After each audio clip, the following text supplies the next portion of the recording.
Hello and welcome to the AOSC Super Series live on Apex Racing TV and live on the iRacing Esports Network. We are here at Bathurst for this round 6 of season 9 for a 150-kilometer race. Daniel, this is obviously one of the most legendary circuits in the world. It is the most legendary circuit in Australian motorsports. And even if you don't win the title, if you can win the round around this circuit, there's quite a little bit of pride in that. It really is the crown jewel of the season.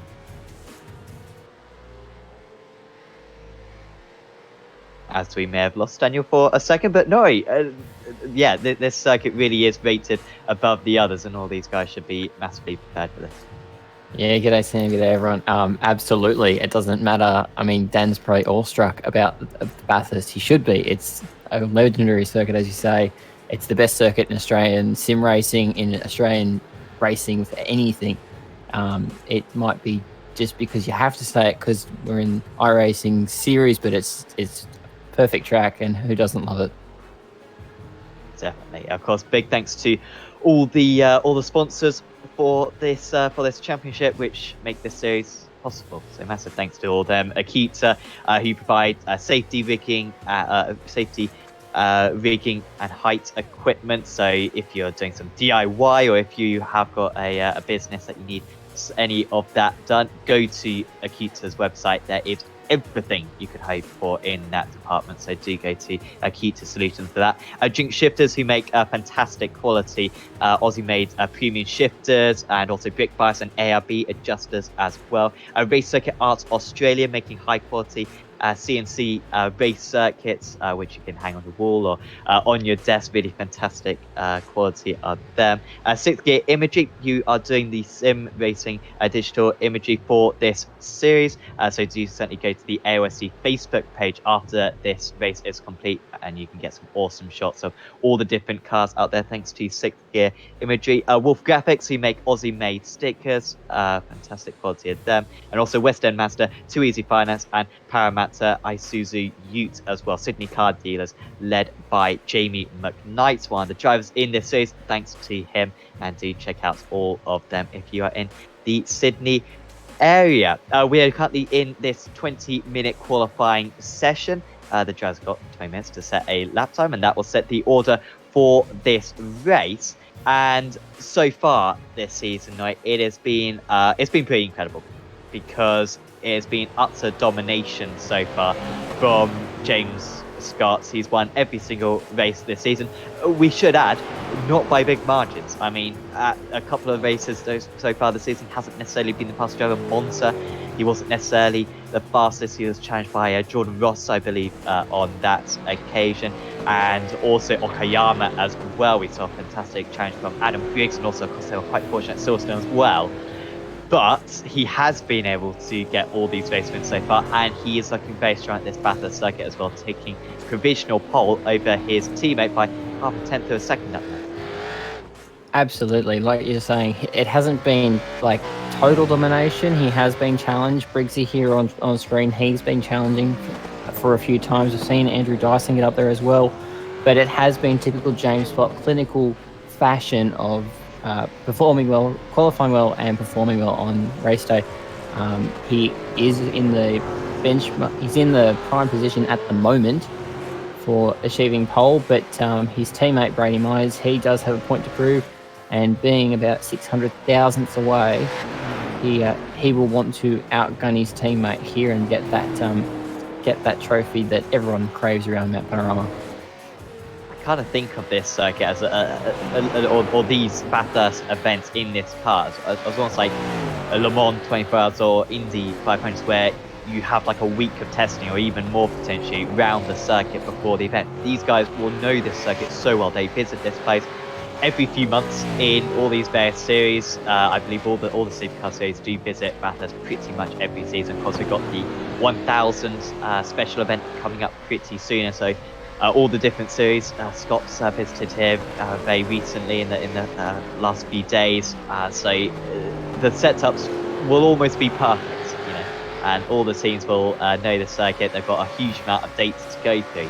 And so this is really the pinnacle of driving that you'll see. Despite being a Vatoring circuit, these guys should be able to deal with it very well. So there's no surprise that the times are quite close, but for Logitech G Altus Esports to have that 0.2 of a second lead is extremely impressive across this approximately 2-minute lap time. We've got 25 seconds left in qualifying. The dress just setting to more time, so you can see the top 10 hasn't changed a whole lot since we have gone live.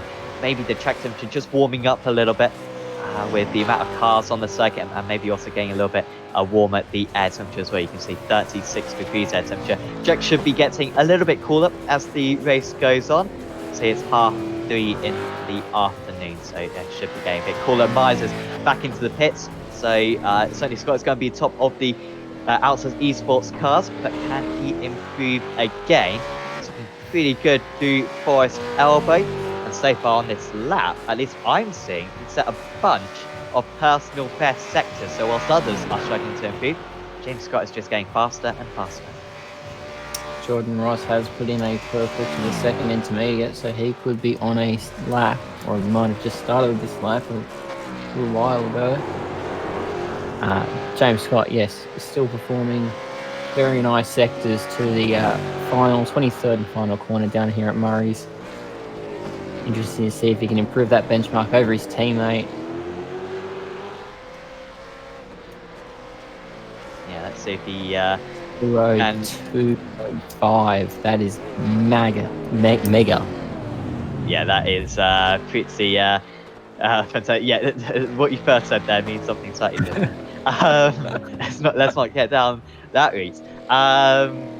Corey Shepherd also trying to improve. Did Ross improve on his last lap? I think Ross did improve on his last lap, and is in third place is Jordan Ross. So that was a strong final time for him. Nearly got ahead of actually Brady Mars, got very close to the front row of the grid, but Ross with a strong qualifying has improved slightly. Has Jordan Ross always been a competitive driver, but this season he's got that bit closer to James Scott, has challenged him on pace so far this season on a couple of occasions. The rest of the drivers coming across, Matty Mascort, who I'm not familiar with, at least. Is he a driver that you've seen about Norrie in various other Aussie series? I've seen Matty Mascot a couple of times through some Aussie series. He seems to be a quick driver coming through the ranks, but haven't seen too much in many broadcasted series, so I don't have much to go on with that particular driver.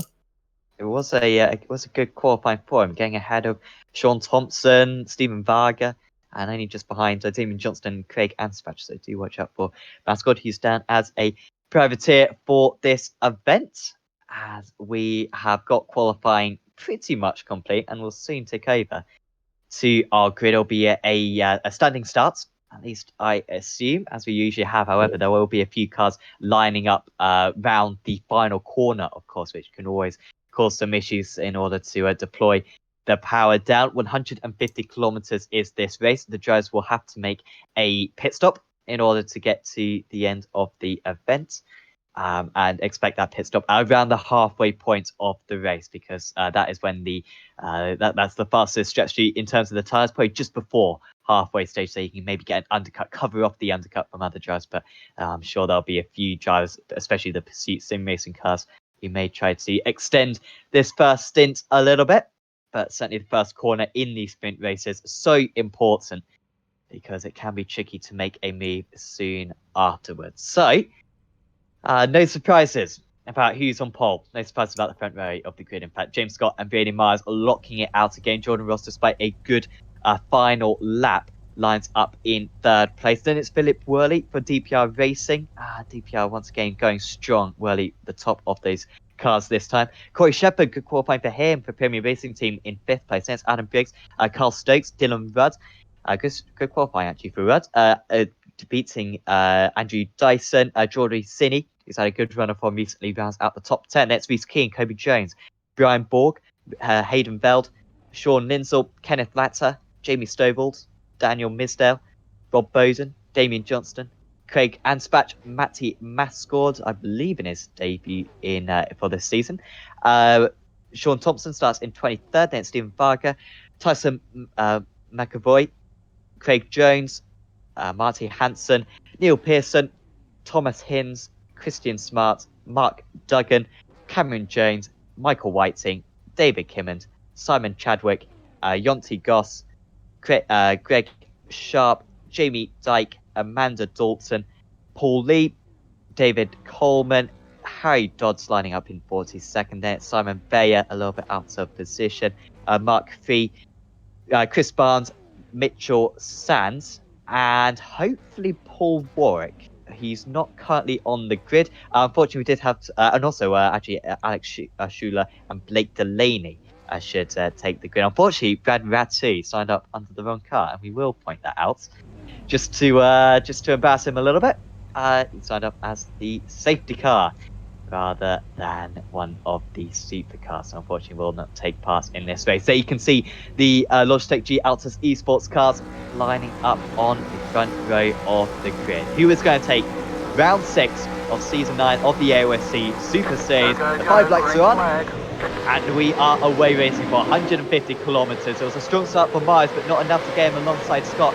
Really no one challenging just behind. Shepard getting ahead of Worley, a little bit of side-by-side for 4th and 5th positions at the moment. As on the most part, they are already in single file further down the orders. They approach the above for the first time in this event. Still trying to come back at the moment is Worley against Shepard. It seems like Worley has just got ahead of Shepard, but only by about a tenth of a second. The top 3 though well in single file so far. Rudd getting ahead of Stokes. That's a strong start for Premier Racing Team, now having drivers in 5th and 7th places. Also Hayden Bell getting place. Good start for Damien Johnston a little bit further down, but for a Bathurst start we can see some issues around the circuit now, and that was rather serene.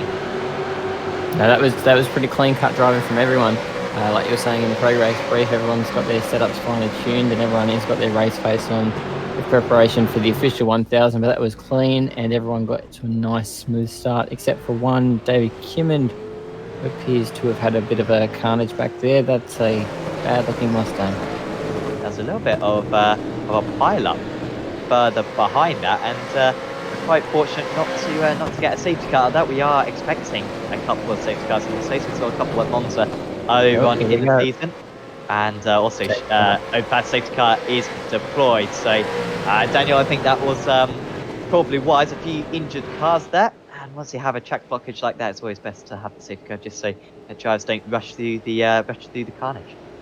Yeah, definitely. It looked like we had the first incident up towards the cutting, which, as we see everyone trying to funnel their way up through, they're pretty typical spot that we're going to have a lot of issues there. So safety car is out. Looks like we've got one car still very slowly trying to get away, and I think a lot of damage for them as everyone fires down into the chase, and we'll get to see the safety car out on track very, very soon.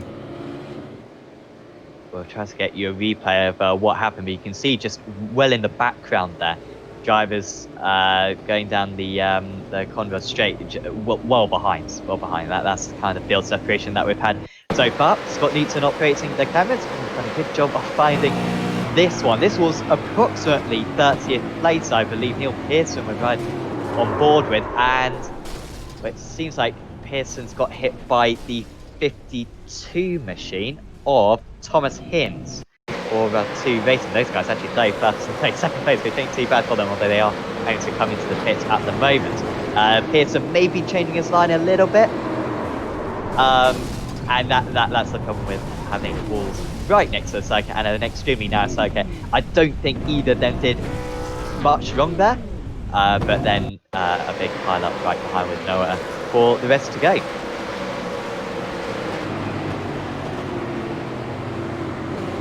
And that's probably one of the hardest spots to see everyone go through, is you watch that line sort of narrow away as they try and close up against that inside wall. And for anyone who does attempt to stick the nose down the inside, it's a move that's generally not going to yield a high result at the turn.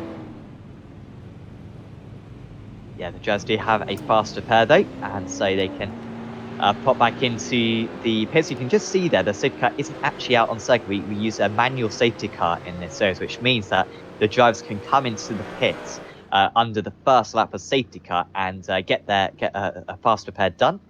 They can see that that safety car is being driven by a proper driver, Nick Holster, of course, who did have a bit of a mare at Silverstone. We'll keep on reminding him about this, where he went off the circuit, forgot what the brake pedal was, hence why he's not racing out there. Instead in the safety car. and he will now line the field. So drivers coming in under the first lap, no penalty for them under a iRacing safety car. You would get a penalty as per kind of NASCAR rules, of course. So yeah, Hulsler will probably be out there for at least one more lap after this.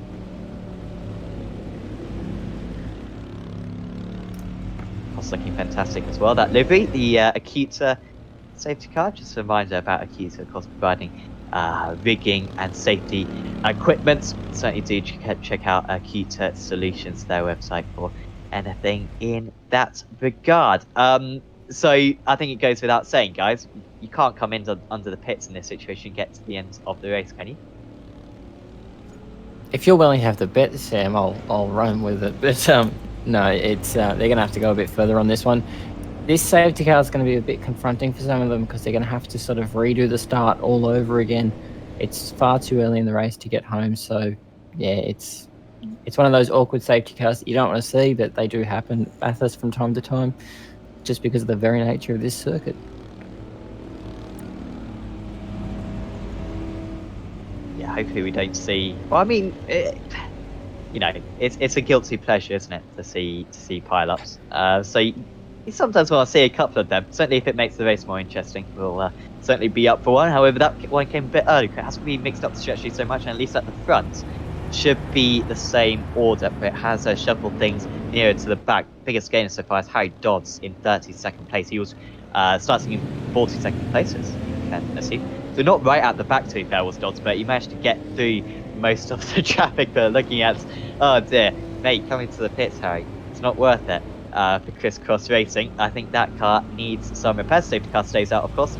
Yeah, we should go back running on lap 3 of the race. But I wonder if we could just kind of go through all the cars from, say, 30th place right to the back, just see who's got damage, because a few of these guys seemingly wanting to stay out, not wanting to drop to the back of the train and get some damage fixed, and instead are just going to try to stay out till maybe lap 8, lap 9, and then serve their pit stop and get away with this race with one pit stop rather than 2. It's a bold move. Simon Chadwick on screen. He doesn't have any rear wing on that Mustang, and it's something I think most drivers would want to pit on the first lap while you're on a safety car. You wouldn't lose that much time to the rest of the field, and you would come out with a new car. So a bit of a weird strategy, but as we filter through the rest of the cars, finding which ones have been in for the repairs. I see Kimmon's car back there has got repairs on it now, so yeah, it's a bold strategy, but not one I'm sure it's going to pay out from. Yeah, I doubt that will be the case. So this will extend this race slightly. We have got a 90-minute time limit, but seriously doubts that we'll get to that if we do keep on running on the safety car. To be fair, the safety car, I don't know if you guys agree, Daniel, but the safety car seems to be running a little bit slowly, and that could affect the tyre warmth for these drivers. We know how important tyre temperature is on iRacing, perhaps not quite as pivotal as it was maybe a few months ago, but that will cause a tricky restart for these drivers going into the first few points and going up the mountain.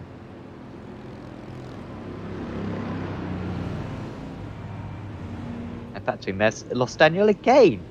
Don't know what's going on today. But no, it certainly will be tricky for these drivers when they get back going. But something I've noticed certainly this season, though, is just how good James Scott has been on the restarts. Last season as well, it should be added. He was extremely impressive as well. But this season, it just seems to be able to turn on the tyres sooner than others. And I remember talking to him after Road Atlanta last season, and he just feels more confident. There's something about maybe the setup that Altus uses, which means that they can warm up the tyres quicker, or maybe it's his driving style.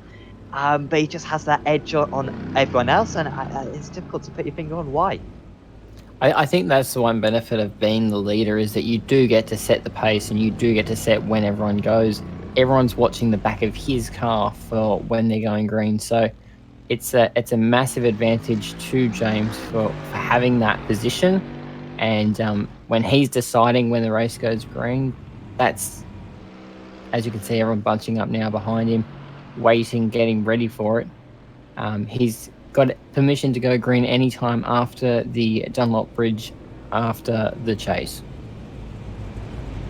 At risk of causing libel, Ratu didn't register in the wrong car. He is actually in race control. He was made an admin. We were quite confused about that. So Ratu not racing tonight. He is part of the race control. So hopefully they'll share safety car responsibilities. Maybe if we get another one, maybe Brad Ratu can enter the circuit at least in some capacity. James Scott will lead us away. It was a standing start last time. He absolutely nailed that one. This time it will be a rolling start for the car number 1 as we round the final couple of corners around this Bathurst circuit. It's his choice when to put his foot down. Expect it to be any time between here and the final corner.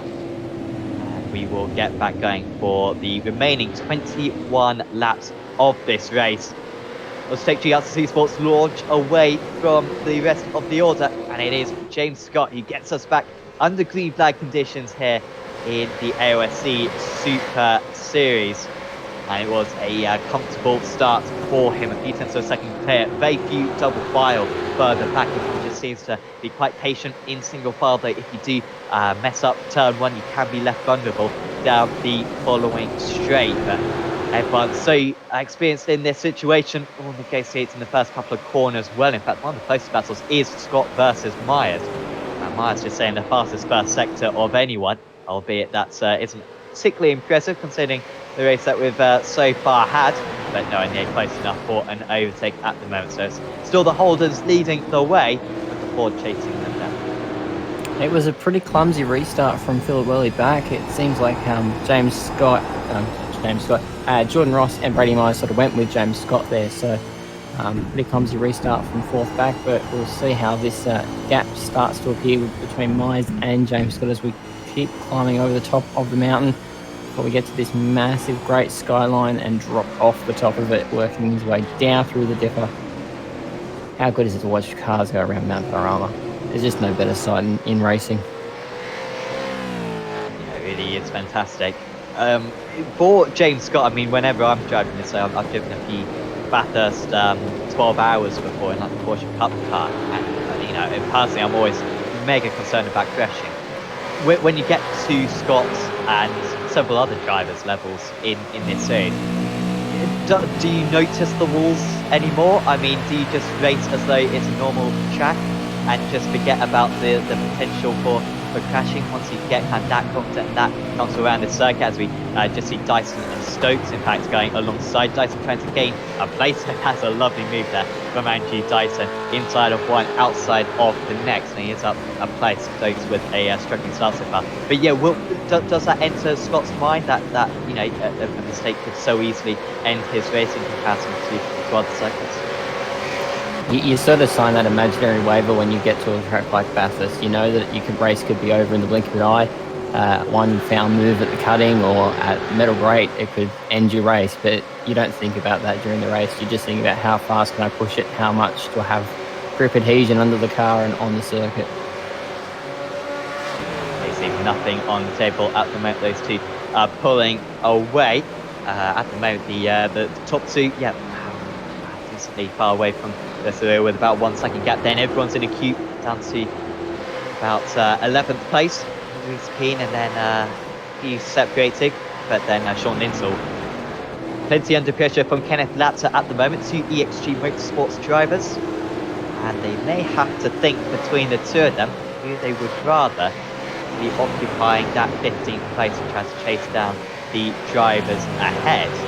At the moment, it does seem like that has a slight advantage, also at risk of holding each other up and falling into the clutches of Jamie Stovall for Pursuit Sim Racing, who's actually the highest running Pursuit Sim Racing driver at the moment. No Tom Freer, I believe, today. So slightly reduced effort from them. And no Michael Talianchich either, which is a little bit of a shame. So yeah, currently highest position in that team.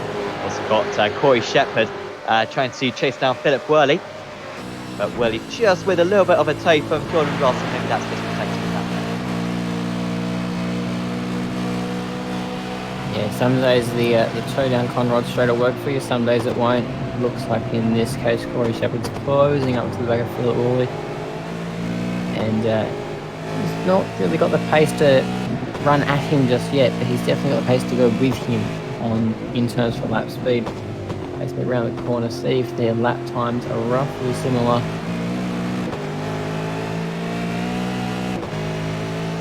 Not too bad from either of them. Shepherd on a 2:03.6 and Woolley on a 2:03.66. So yeah, there's very minute difference between them. As Scott's brought up the overlay, thank you for that. So yeah, the Shepherd is actually closing up on Woolley. Remarkable how similar they were on lap 2 and 3. They were really seemingly determined to keep the gap between the two of them the same. Obviously, that is under safety car, but I would have thought there'd be a little bit more of a fluctuation. But no, they kept that gap very consistent under safety car conditions. I'm hearing a few kind of crashes against the wall there, a few skims across the wall. I mean, that's probably a little bit of a net code where on my system it might be reporting that, but it just shows how close the drivers are. That just with the way that iRacing predicts the where the cars will be, of course, a fraction of a second before they actually are there. That is the tightness of the walls that they are getting. Absolutely nothing can be left on the table around this circuit. And so far, the driving has been superb. Very few self-mistakes so far in this race, but we are expecting a couple of them later on. Scott just pulling out to a 1 second lead out in front. And also might have to go back actually to Philip Worley and Corey Shepherd. Gap's down to 0.3 of a second, and Worley now over second behind Ross. So if he did have a little bit of a toe before from Ross, he's certainly not going to have any toe anymore. The toe effect not particularly strong in this car. Just on the brakes into the chase, that was almost in range. And perhaps a slightly better exit as well for Shepherd. Gets the gap down to a tenth and a half, but no way through into turn 2. Is it going to be into the chase the best overtaking opportunity around the circuit, you think, no? Absolutely, the chase is the best opportunity, but let's not forget there's Griffin's Bend as well. That's a massive long, after Mountain Straight, it's a massive long braking section that you can definitely try and throw the nose down the inside. I did see Corey Shepherd had a look at Murray's Corner there, so whether he's thinking about it, whether he's lining up his options, whether he wants to intimidate Philip Woolley into the mistake, it'd be interesting to see what transpires.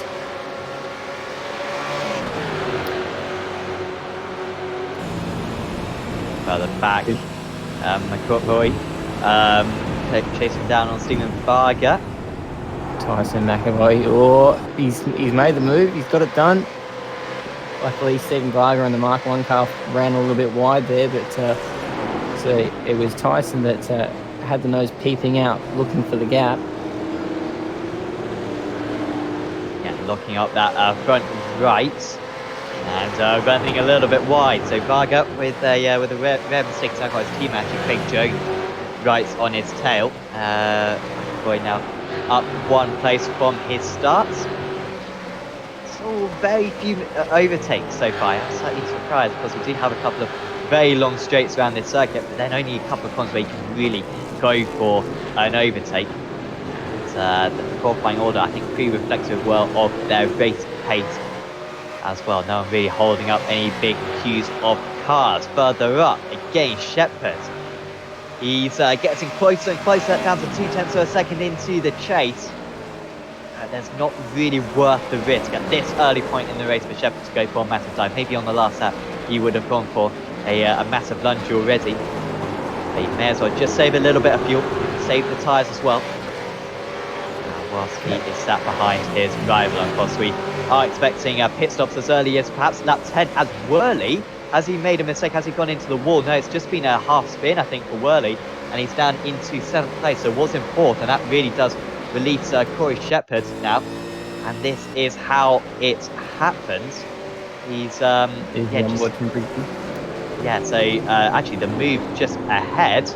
Oh, was that a bit of net code? And did Briggs to avoid it? I think that was contact.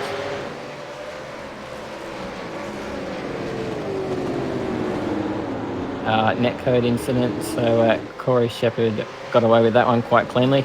It just unfortunate the netcode bump in there, but they'll race on, and if Wally can make it back, he'll attack. Any penalty will be given for that one. There was, as you could see, a little bit of a couple. I'm sure the stewards will have a look at that one. Carl Stokes currently running in this ninth position. When do we think the earliest kind of pit stop would be possible, Daniel? Because I think the fuel, you could get to the end of the race from this point. But of course, with the tyres, you'd be absolutely dead. But then, of course, if you're Carl Stokes in this situation, think of the extra pace you can have with some clear air and with some fresh track. Yeah, it's a little bit of a tough one. We saw some calculations put out by Race Control earlier in the week. They're estimating around 16 laps on a tank of fuel around here. So we're about halfway through the stint. Obviously, we did have a couple of guys further down the order come in after that lap 1 incident, which might get a couple laps here and there. But also, when you factor in the safety car, we're probably looking for these guys coming in somewhere around lap 18, potentially to 16 for those that were able to really save a huge amount of fuel under that safety car. We see Brian Borg there getting all sorts of strife on the exit there of the chase and able to recover that car. Actually, apologies, that was Dylan Rudd getting that car a little bit sideways, and now Kyle Stokes and Geordie Senior lining up for a move to work their way down through Murray's. Yeah, so Dyson managing to get past Rudd, I think, there, and now there might be some kind of response. As off the circuit goes Rudd. And really holding up all these drivers. Might take advantage of this. He's keen to get past Rudd as well. He's had an absolute mare of a few corners, and it's Kobe Jones, going to get past as well for Zuba Racing. The 99 was having such a good run before. They just get shuffled down with a couple of pieces of contact again, and that's into the wall. Are we going to see a safety car? Fortunately, there's no pile-up, and that is a big amount of damage for both cars. I think particularly for Jones there, he will be very slow back to the pits and might hold up a few cars as well on the mountain section, and that will be an early pit stop. Should be able to get to the end of the race from here, but it's going to be a painful run back to the pit lane now. Oh, contact again with as we cut back to Jones, but that was a bit of contact, I think, with maybe Mascord and McAvoy as well. Thompson as well, I think, was involved in that. So it's starting to get a little bit more feisty as the drivers start to get a bit more aggressive with their overtakes. Yeah, that didn't look tidy coming into Griffin's Bend at all. And it does look like someone has unleashed a hell fury in here, because it does seem to have stepped up a notch between some of the drivers trying moves that are a little bit more bold and risky.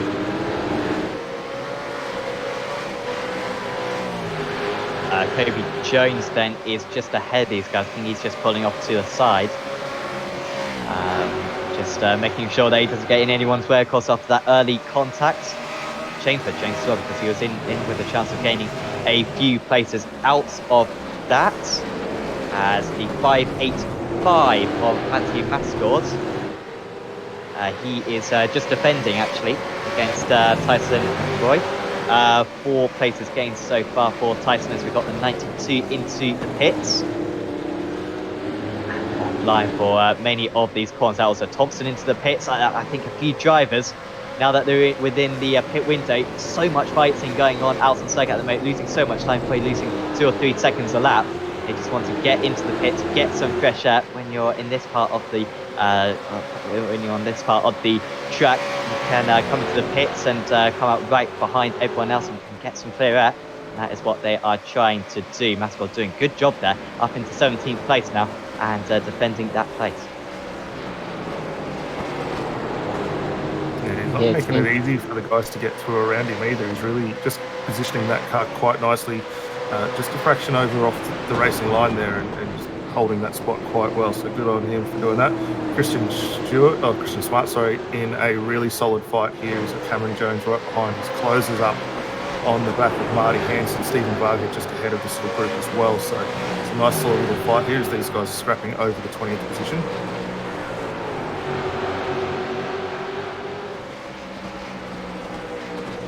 started to separate out a little bit now. This battle further up, Ross is under big pressure on Shepard. Shepard with good pace, really good pace at the moment.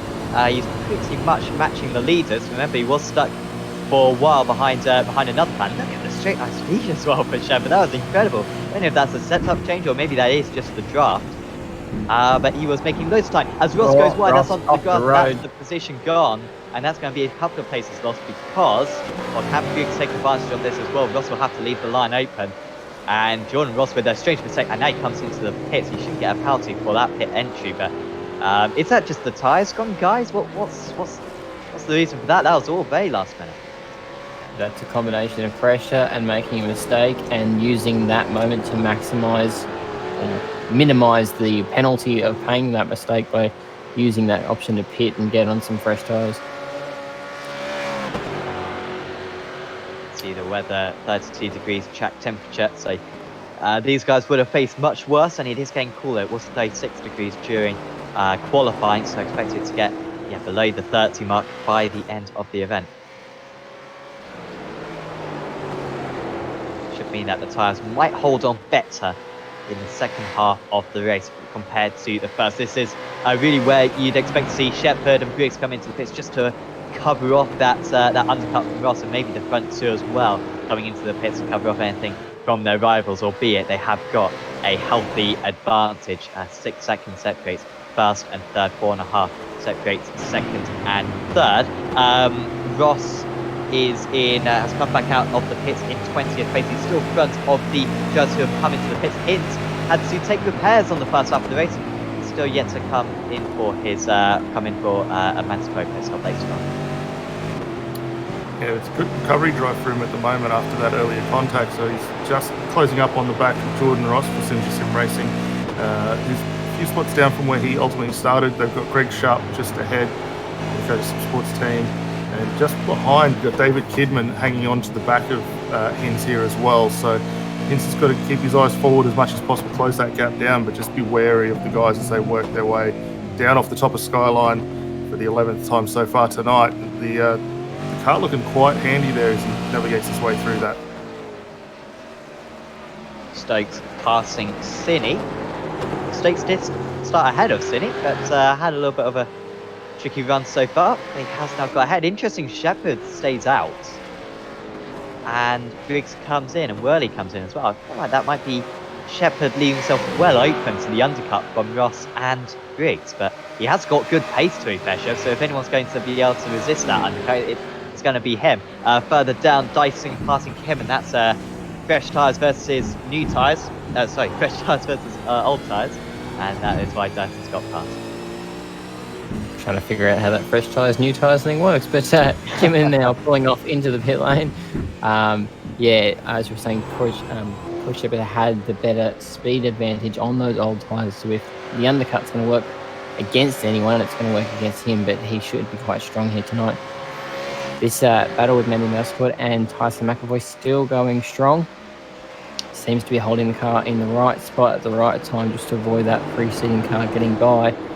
It'll be interesting to see if McAvoy can outsmart Manny Mascot in the pit stop.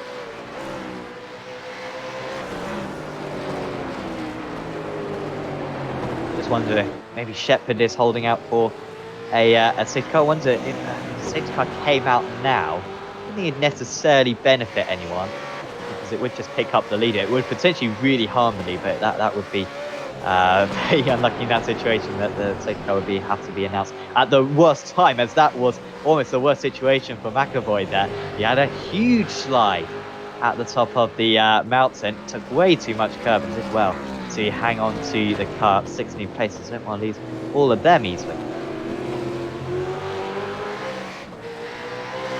Leaders just coming up to the final couple of corners now. So we'll see if they do opt in. I imagine Scott will come in this time. We are at halfway point, but no, he's extending it.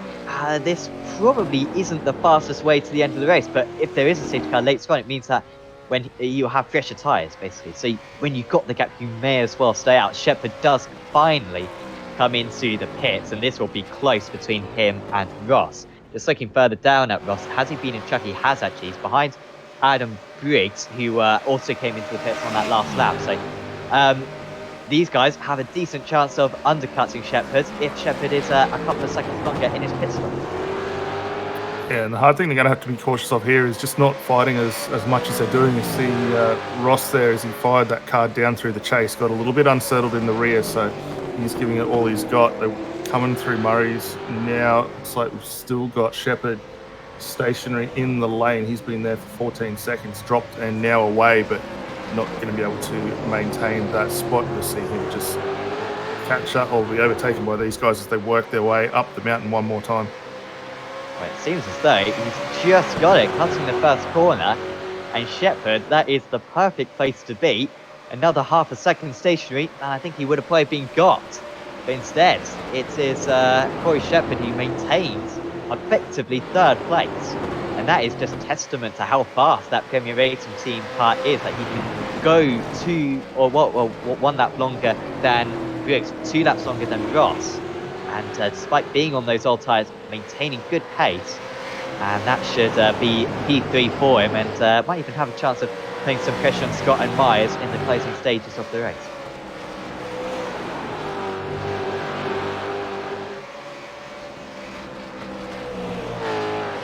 Fastest second sector of anyone there, Shepherd. Oh, look at this.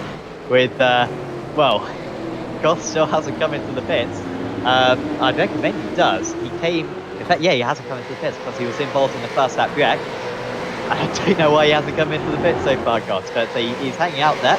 And that damage, at least he'll say, isn't affecting too bad, but that time say otherwise, because on that last lap he lost 5 seconds compared to the race leaders. Yeah, and the car behind there, Craig Anspach for Tank SRT, 2 seconds quicker that time by, so really starting to fall away with the damage that's on that car. He's going to need to come through the lane pretty quickly. Right behind Anspach, you've got Kobe Jones as well in the Ziva car, who we saw have a little bit of issue earlier on. He came out, got his stop underway. Just behind that, we've got a few more cars starting to close up. Anspach thinks about throwing the nose down the inside. Not quite there, but this run down Conrod Straight should really help him out here. But Kobe Jones has got similar ideas here, tucks the nose of the Ziva car right in behind, and those guys get going. Yeah, it's a funny looking ZB there. I don't know why he hasn't come into the pits. I really don't know. But I don't know, maybe he's got, I don't know, Ross Braun doing his strategy work. So he'll end up getting a posing out of this. If you've got a damaged car, usually you want to come in as soon as the pit window opens. He does finally come into the pits on this lap 13 for these guys, but well, that's too late there, I think. As Smart, first time we've seen him on the circuit. He's playing with Varga, not the first time we've seen Varga. A couple of other drivers coming into the pits as well. Coleman involved in that, also Dyke and Sands as well. I'd say these guys taking back their positions. Still got the top 4 out on circuit, along with Paul Borick and Alex Schuler. Just ahead of these guys yet to come to the pits. Safety car has been called, so we're going to see James Scott and Brady Myers have to jump straight for the pit lane at this moment. And that may have affected their race if they don't time this pit stop perfectly. They should be alright. As long as they haven't been picked up by the safety car, yeah, they're fine. If the safety car came out a couple of seconds, 10 seconds later, then they may have been in trouble, but it should be fine for them. And we'll also see Stokes, Stinney, Stobold, and Stobold all into the pits. As the safety car actually still isn't out there, so I don't know if they'll let Scott and Myers leave the pit lane first or what.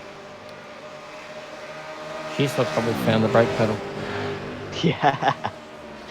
Well, he has actually got that car moving now, so he's just brought it now out on the circuit as well, as our top 5 all in the lane getting their service completed. I think if any of the guys were to go past, it'd be reminiscent of the Win Cup issue here, what was that, 3-4 years ago, Norrie at Bathurst, where he placed on pass. So our 2 leaders, Scott and Myers, back underway, and they'll retain that first and second position. So a really good run from them. Corey Shepherd now up into 3rd, along with Adam Briggs and Jordan Ross coming up into 5th.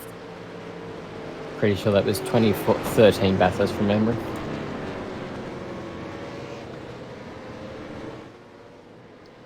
I don't know what you guys are talking about personally. but I always like a little bit of safety car drama. Unfortunately, we're not going to get any of it here. Do we actually know what the safety car was for? Is there any cars stationary currently out on circuit?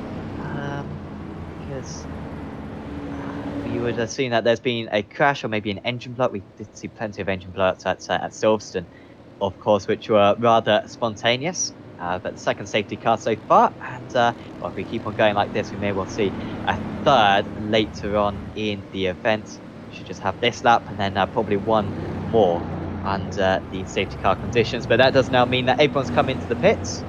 Yeah, pretty much the pit stop range is approximately from lap 9 to lap 14. Those who have just come into the pits are certainly going to have an advantage on tyres to the checkered flag. This does give Corey Shepherd the ultimate run now at both the Altus cars, because he would have been he will have time to cool the car down, reset his train of thought, and go straight after them without that massive gap that the Altus cars had built up.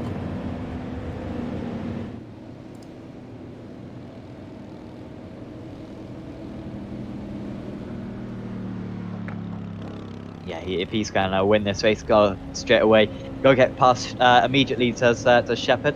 Has made a couple of overtakes so far, and I think his pace is pretty even with Myers. Just didn't quite pull out the qualifying that he needed, and with overtaking so tricky in the early parts of the race, starting in 5th place and running in 5th place in those early stages, did lose him plenty of time. But he would certainly say he is the biggest challenger to the Logitech G Altus Esports cars to the end of the event. A random safety car, by the way, as explained by Bradley Ritsu. So just yeah, a random car deployed. We see a few of them, of course, in the endurance races and occasionally as well in the sprint races as well. In fact, it's only going to be one lap on the safety car, which is all good. Because we get back racing nice and quickly. Could be some issues for Scott and Myers here with their brand new tyres. Could be quite cool, although I imagine that might be a situation that many others are going to have to face further down. Drivers who have got the freshest tyres, remember, Carl Stokes moving up to 8th place ahead of Reece Keane.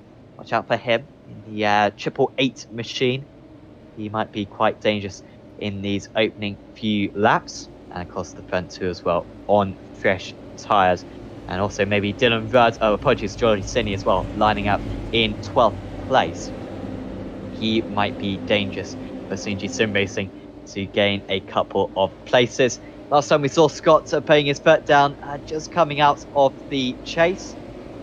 We're going to see that he will do similar this time. It was an awesome race start for him. It was an awesome first restart, and he's going to have to do it all over again. His race lead is diminished, but he will still be in a great position to make it 6 out of 6 so far for the season. The car number 1 just holding on maybe a little bit longer than he did last time.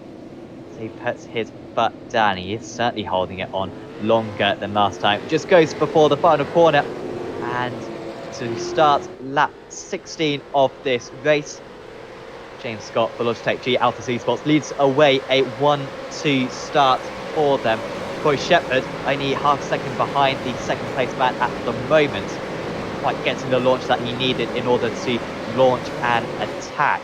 Behind them, once again, single file. You can see there Shepherd really desperate to put a challenge on the car number 22, but he remains 4.5 tenths of a second back, and no opportunity into the next right-hander.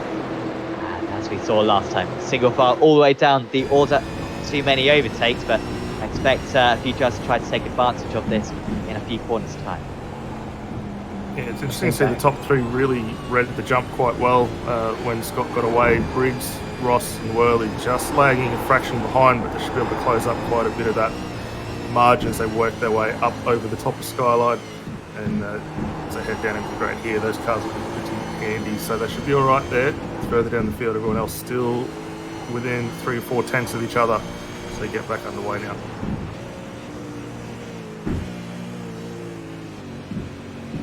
Scott already with a 1 second lead. You see further down the order, you can see it for yourself on the timing tower. A half second between everyone. Scott just checking in, picking the drafts. And this is in a season where he has been challenged on many occasions. Admittedly, some rounds he hasn't been challenged. You know, Charlotte Road, he was very dominant last time out, and yeah, a couple of others as well. He's been hard to beat, but this one potentially his most dominant. Also Park as well too. That he was extremely dominant. Today, no one gets in close to him. Certainly getting close at the moment is Stephen Varga to Christian Smart and Thompson as well. I think that was some pump charting there with Smart getting a big launch from Varga. No changes amongst those.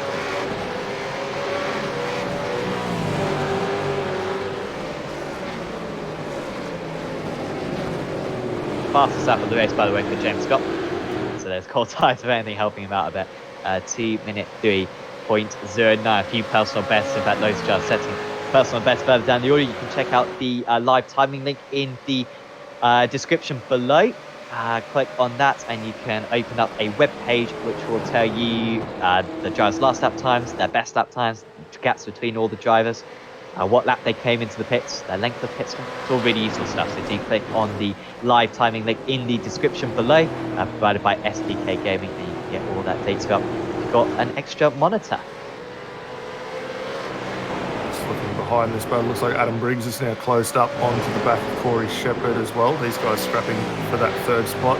They've been dropped a little bit, both these two, by our leading two Altus cars, so a little bit of work for them to do. Jordan Ross and Phil Worley not too far behind. That little battle for third is right on board with Briggs. Drops that car down over Skyline. The gap between himself and Corey Shepherd, only 0.3 of a second. They work their way down through the hill. Both these cars riding that curve very, very nicely, and head down to Forest Elbow. This should be a good opportunity here for Jordan Ross to get a nice solid run as they work their way down onto Conroy.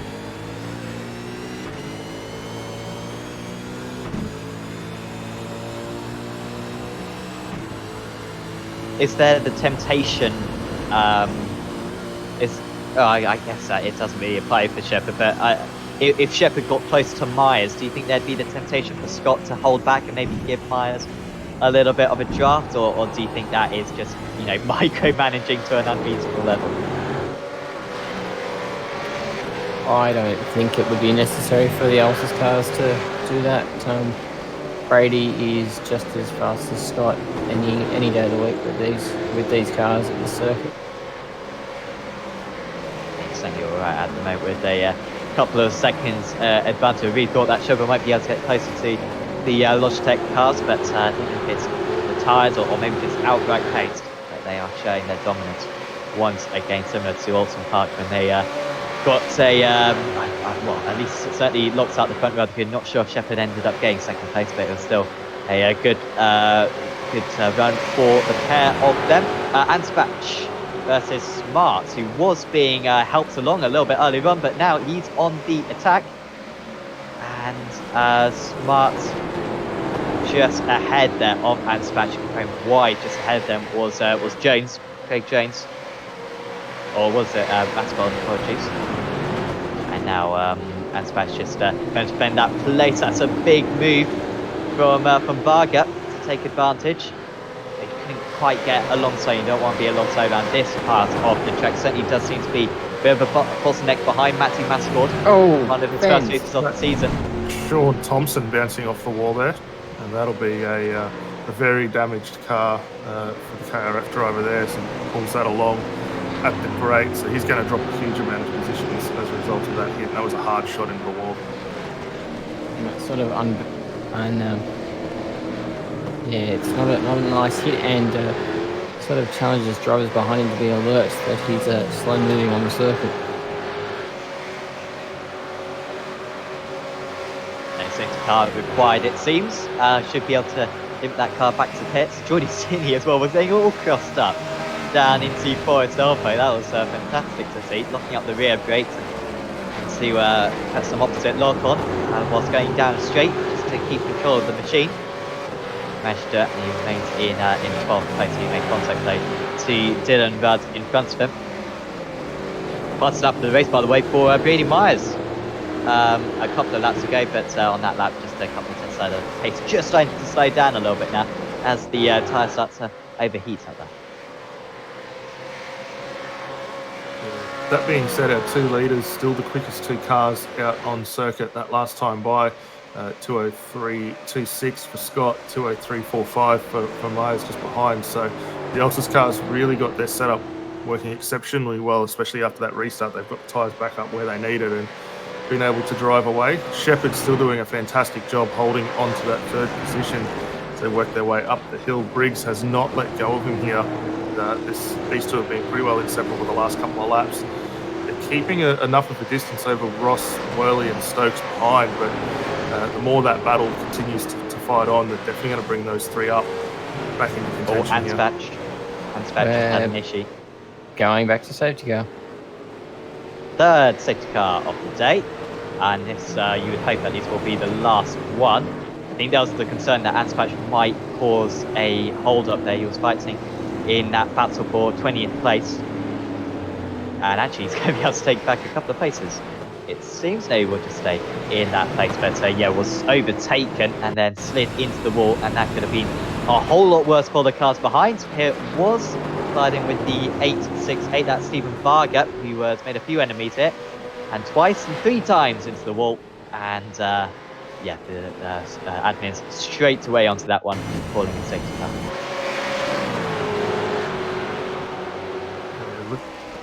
Looking at the replay there, Varga had a solid run coming down Mountain Straight. There just nudges the rear quarter of the tank's car in the hands of Anspach, runs him a little wide and just gets a helping hand. It also looked like that was the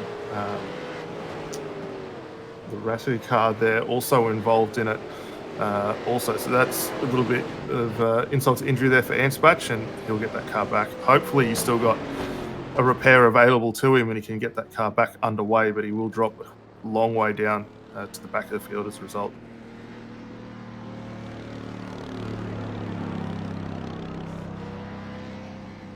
I see some drivers right at the back of the order come into the pits for a new set of tyres. Of course, if you're at the front, then 5 laps fresher tyres with 3 laps to go probably isn't worth the effort. But we just watch out for a couple of cars to come on in. Of course, a few drivers as well with damage and scratches certainly into the pits. Harry Dodds as well, just opting in.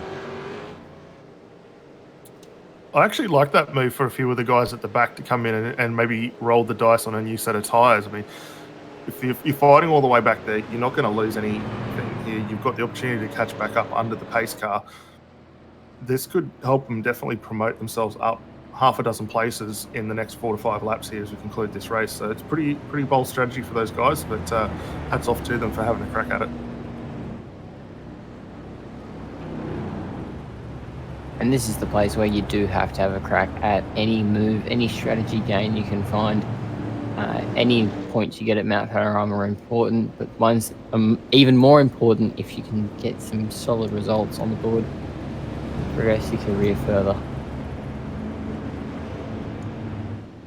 So yeah, the furthest up driver who's come into the pits under this safety car was Harry Dodds. So he's come out in front of those guys. Not sure if that was for damage or whether it was just purely for tyres. But maybe watch out for him on the rear side. They see the stretch sheet. A few drivers coming in a bit early. Ross, of course, was running as high as 3rd place earlier on, then made a mistake. Had a slow down to serve, so he thought, well, I may as well come to the pits, might have to serve the slow down. So that's why he came in on lap 10, although he may have been coming in anyway. Didn't really work out for us. They failed to undercut Shepherd or Briggs. And you can see the others, Stokes, Scott and Myers all coming in under the safety car. That second safety car did work very well for them because they've had fresher tyres ever since. Is James Scott clutching it? You think he's struggling on fuel? I don't think he's struggling on fuel. I think if he's clutching it, he might have some calculations to do. That's definitely clutching. It's silent.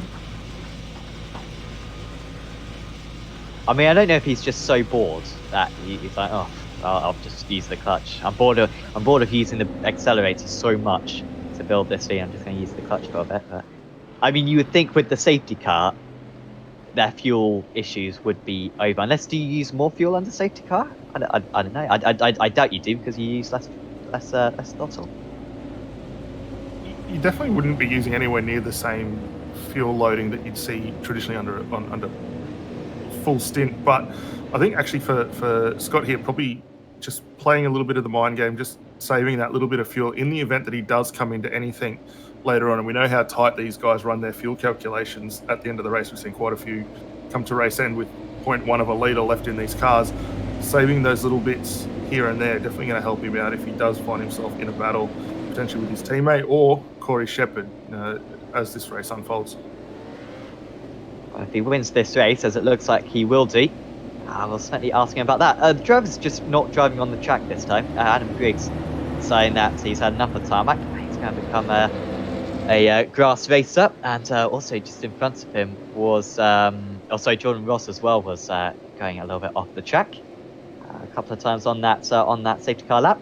But meanwhile, James Scott at the 4th restart. We're going to have one from a standing, and this will be the 3rd from a rolling, and he's had no issues so far. He goes where he did last time, pretty late, and he leads us away. It's a 4-lap shootout then for this 150-kilometre race at Bathurst, season 9 of the AOSC Super Series. It's a bit closer this time in terms of the single file. We might see some moves down at the end of the straight.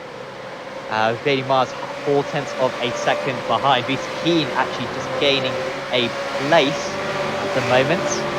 I think losing the place to Hayden Bell, who's out 5 places from his start. So nice launch there for the car, who did start in 14th place. Scott managed to hold off, but it is closer than it was before. And Myers, if he can absolutely nail this mountain section, might just have a run at him going into the chase.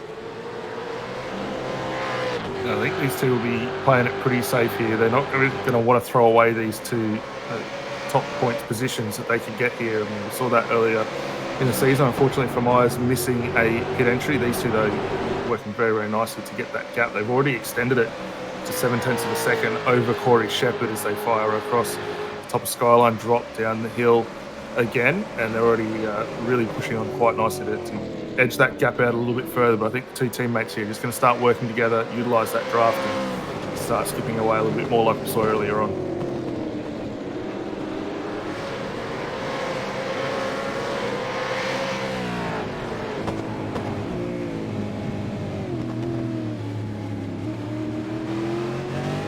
Smoke just further up when we were going to the Forest Elbow there, which is always a bit of a concern.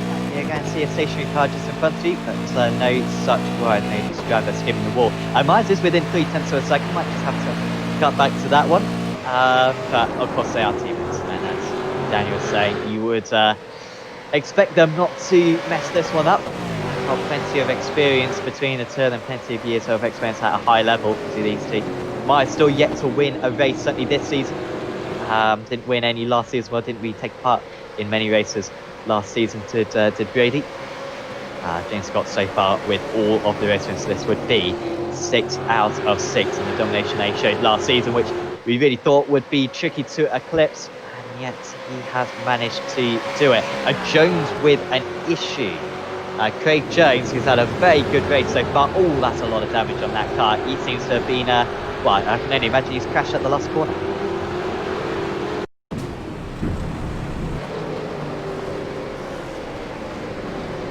Just here and there, he had a system issue, and ultimately just kicked him out of the sim momentarily, and come heavily into the wall there. So he was able to get that car underway, but it's a big hit for what was turning out to be a pretty decent run for him there. We also saw Stephen Varga down the lane for his penalty following that issue with Steve Anspach as well. So Varga's now cleared that penalty away and back into the race.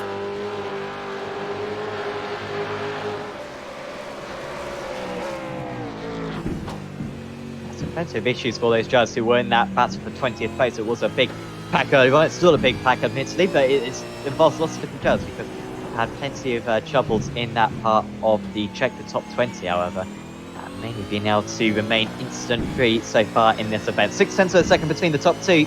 Fastest lap of the race there for Brady Myers, which would be something good to hang on to. And you can just see the gaps between the drivers. Barely anything in it. These two so evenly matched, running almost certainly the same setup, maybe with a couple of tweaks just for their driving style, maybe adjusting the brake paths as well for their equipment. But they have been phenomenal so far. 0.4 of a second is the gap, but Mars just can't get it any closer than that. You do get a little bit of air wash in this car. I in the closed tight. it down. And a quarter of a second on the brakes right there. It's a gold move for Brady. So we've had a few cars come together as well at the chase also. So quite a few cars getting back underway with some big issues there, as we see one of the DPR cars having a big slide out there. That was Andrew Dyson as he pushes off after Kyle Stokes. So lucky to save that one. No harm, no foul, but gets back underway. Jordan Sini having a very solid run here. Just tacking on the back, Dylan right ahead of him. Reese King just up there also. So these guys scrapping over 12th position, hopefully for Geordie, who's able just to climb that car a couple more spots and maybe crack into the top 10.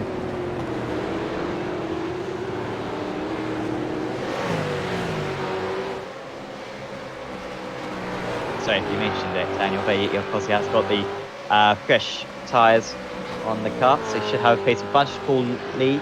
Dropping down. And 6 tenths of a second, getting between the top two. So it seems to be the same pattern. It comes down to about 3 tenths of a second for the final corner, and maybe going into turn 2, and then opens up to about 6-7 tenths. Is a little bit larger this time. 7 tenths of a second around the mountain section. Then we'll come back down to that 3 tenths. So mine's just a little bit further back, and that means that the draft effect will be a bit weaker. You see that gap is still coming down, still a little bit of a drag he does get up to that car. We'll move on to the white flag lap just in a moment. The McAvoy was running as high as 18th place, I think. I think that was a legit 18th place was McAvoy earlier on for One Performance Racing. But he had to make a second pit stop, and that is why he's currently running outside the top 30. He's got Mark Duggan and Mark Fee just ahead, so he's going to utilise that draft. Hopefully he might be able to get a run down here to head down into the chase. We'll see whether he's able to stick that up the nose up the inside. He's also got Blake Delaney, Dave Coleman just a little bit further ahead of him as well, so not quite able to get a move done, but they do clear one of the slower lap down cars there as well.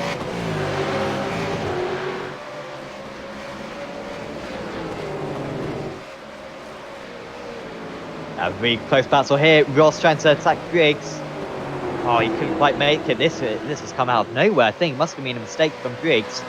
He seems to have a comfortable kind of half-second gap to Ross, but all of a sudden Ross absolutely exploding. He didn't have the pace earlier on, did Ross, to hold back Shepherd and Briggs when he was running up in P3, but right at the end of this race, absolutely launching along despite having 1 lap older tyres. And he overtake with his last chance down the Conrod straight into the chase. Just quarter of a second behind, but this is good. If you can stay within 3 tenths of a second going through Forest Elbow, the chances of you making the move are very high. 8 tenths of a second between Scott and Myers, just that gap extending ever so slightly across this stint.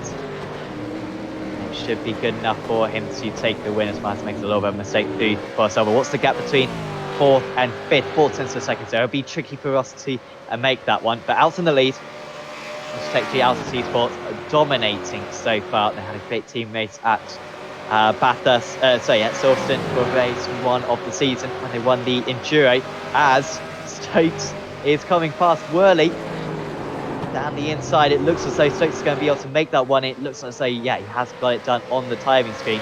So Stokes moves up to 6th place, but out in the lead, there's been no doubt about the result throughout.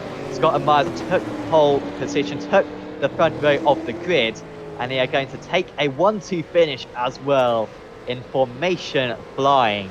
James Scott, Brady Myers win this round 6 of the AOSC Super Series, and it was quite a race to show the Dons like they did here at Bathurst of all places.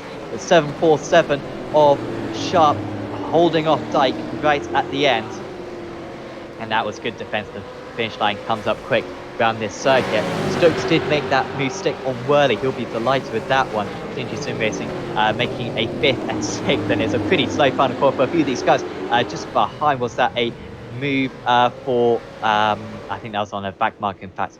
Just Dodd making his way past the back marker as there's almost a traffic jam down the straight with the leaders celebrating City onto the grass.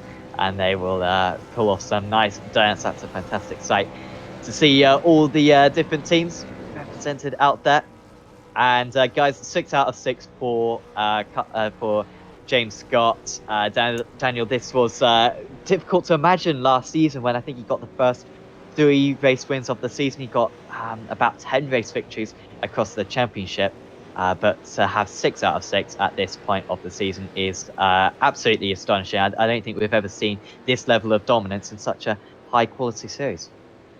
No, it's been absolutely fantastic to see what James has been able to do in that car. As you say, took the first 4 rounds last season, and obviously we did see him make a team change from ERT, switching over to Altus. And since doing that, he hasn't looked back at all. I mean, 6 on the trot so far across quite a wide variety of track circuits is nothing to be sneezed at. Continues with the commanding lead that he's also now got in this championship. And yeah, be interesting to see how many of these races he's able to tick off as the championship continues on.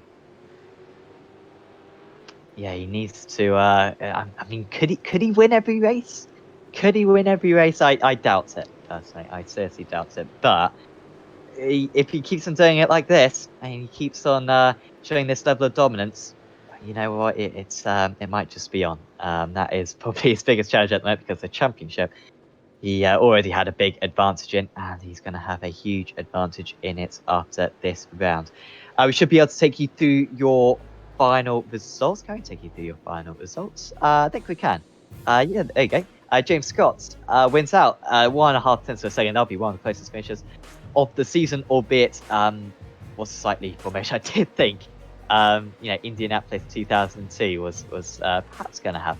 Maybe Scott doesn't want. I know. I'll ask him later on, but he does win this round. Corey Shepherd pushed them pretty hard there.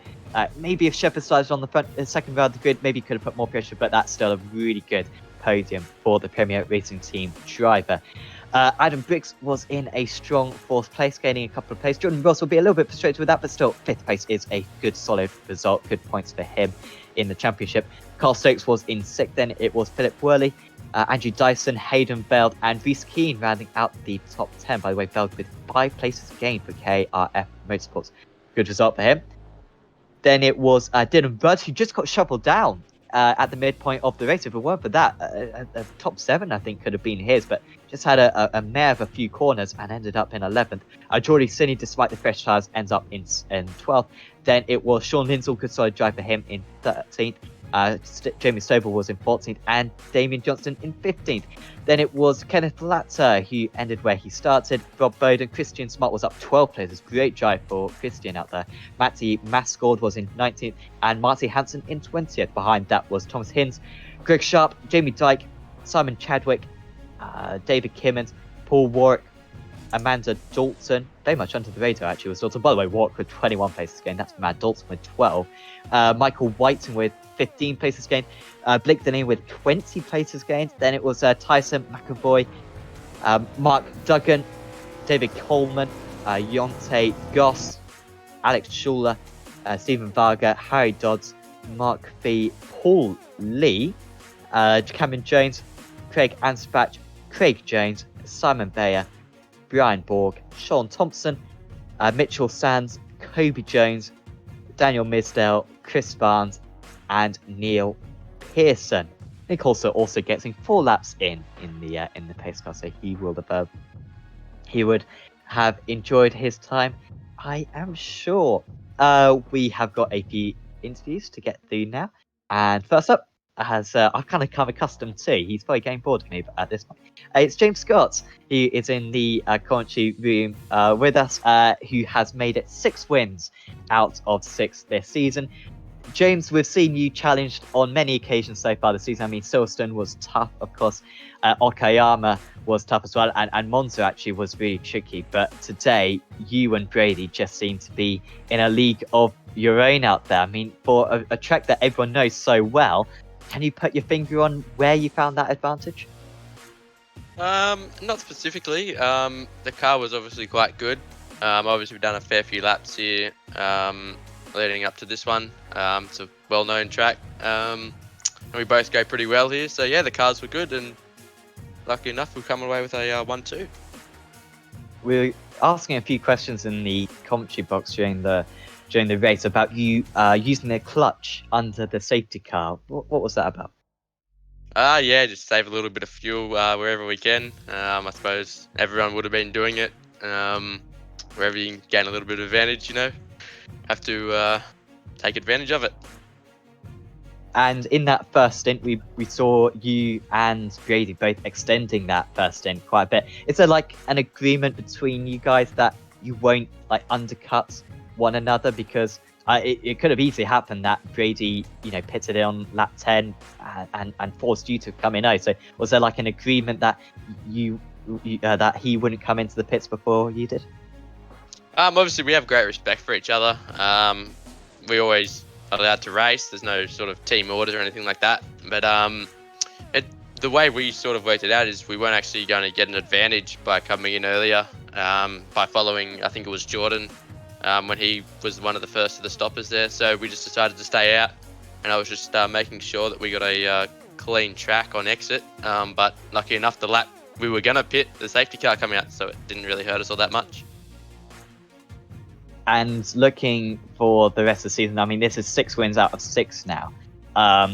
What's kind of motivating you at the moment in this series?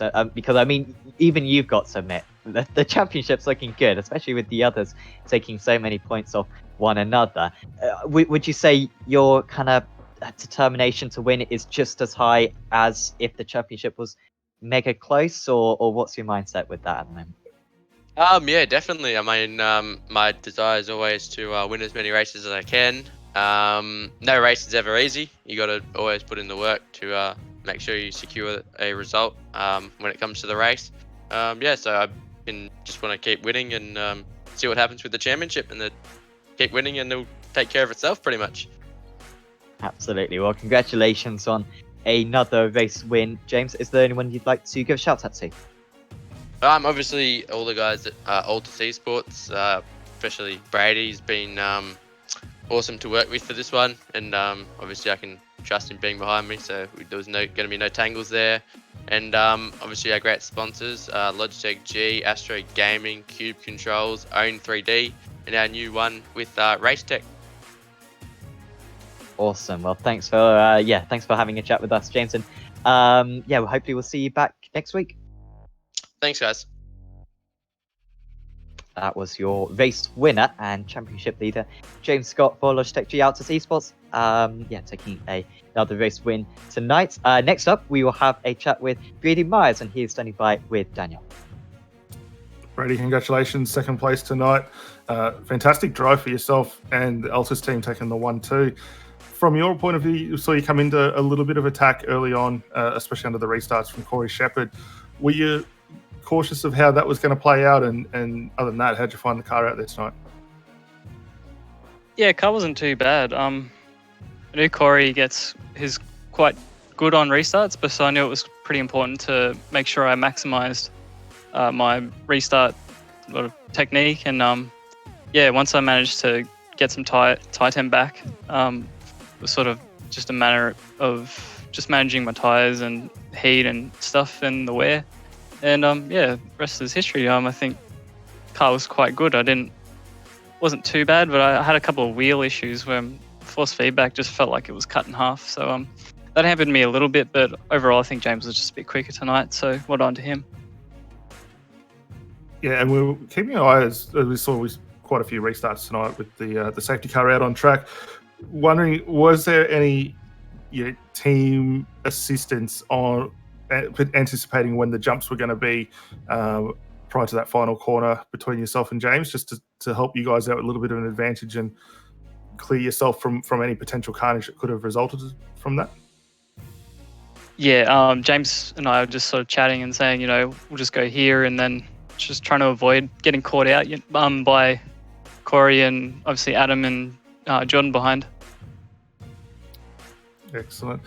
Next week, we're off to Mid-Ohio, another 650 event where we've seen both yourself and James have some very solid runs throughout the championship so far. We're likely to see you two first off teaming up together again and then going into Mid-Ohio. What are your thoughts? How do you think the car's going to react? Obviously, very different circuit to what we've had tonight here at Bathurst. Probably a bit of a rethink as far as the setup's concerned. Are you guys looking forward to that as a challenge and what the 650 is going to offer? Yeah, absolutely. We're sort of just starting. I think James and I have just starting to understand the car a bit better, and I think it's starting to show in our performances lately. We're looking forward to it. We've already been brainstorming, ideas of what we think will be a good package and what we think will be competitive. Outstanding, mate. Well, we look forward to catching up with you, hopefully at the end of the Mid-Ohio 650. Until then, all the best. Hope you guys are able to get some good work done together on the car. But fantastic job for both yourself and the team with a strong 1-2 again. Yeah, thank you. Just shout out to you guys for the broadcast. Thank you very much. Awesome. That was Brady Myers, your second place finisher tonight. Nori, we have got one more interview to go. Yes, we do. Corey Shepherd, it was a solid pre-qualifying from yourself. One of the fastest cars in the session I was watching, but only netted P5 on the grid tonight. Run us through the race from your perspective. Yeah, it was a tough race. I made a few moves on Philip Worley and Jordan Ross and just stayed P3 for the rest of the race, but it was tough holding Adam up. Yeah, you had some incredible pace early on, and it did look like you got past Jordan and Briggsy to claim P3, but it did look like you had some great pace early on. Are you possibly running a lower wing setting than the rest of them? No, not a lower wing setting. I've just got tyre degradation issues at the minute. We saw you sort of trying to undercut Brady and Scott in the pit stops. Did you think the safety car was going to help, or was it too far gone, the gap by then? Yeah, possibly, but yeah, they did have a very big gap on me. Yeah, it was a sizable gap to close down, but you definitely did your best to try and close it, no doubt. Looking forward to Mid-Ohio next round. Are you looking forward to that one? Yep, sure am. I've actually never been there. I don't even know anything about the track, so yeah, it should be a good one. Don't quote me, but I think it goes left at turn 1. And did you want to give a shout out to any of your sponsors here tonight? Yeah, massive thank you to Mr. Antenna for sponsoring me. Big thanks to the guys at Premier Racing Team for all their support. And a massive thanks to you guys for putting on the great show. Thanks, Corey. Awesome run tonight. Well done on your third place, and we'll see you next time out. Cheers, guys. See ya. So Corey Shepherd with a very well-earned third place today for Premier Racing Team. Word on kind of Premier Racing Team, Daniel. I mean, they were extremely close to winning at Silverstone in the last enduro we had. And with Pursuit Sim Racing, we're unsure whether they will really enter more than one team come Mid-Ohio next time out, where we are going to have a 650 endurance meeting where you need 2 drivers in a team. Would we say Premier Racing Team are the favourites to challenge Logitech, or is it going to be maybe DPR or someone else? I think Premier really come on strong. Obviously, the heartbreaking win that was taken away from them so cruelly at Silverstone by the time counter. I mean, they were on for a surefire win there. You definitely can't discount them. DPR, another solid team who we've seen performed very well over the last couple of seasons, really start lifting their performance to come up and start challenging the likes of Altus as well.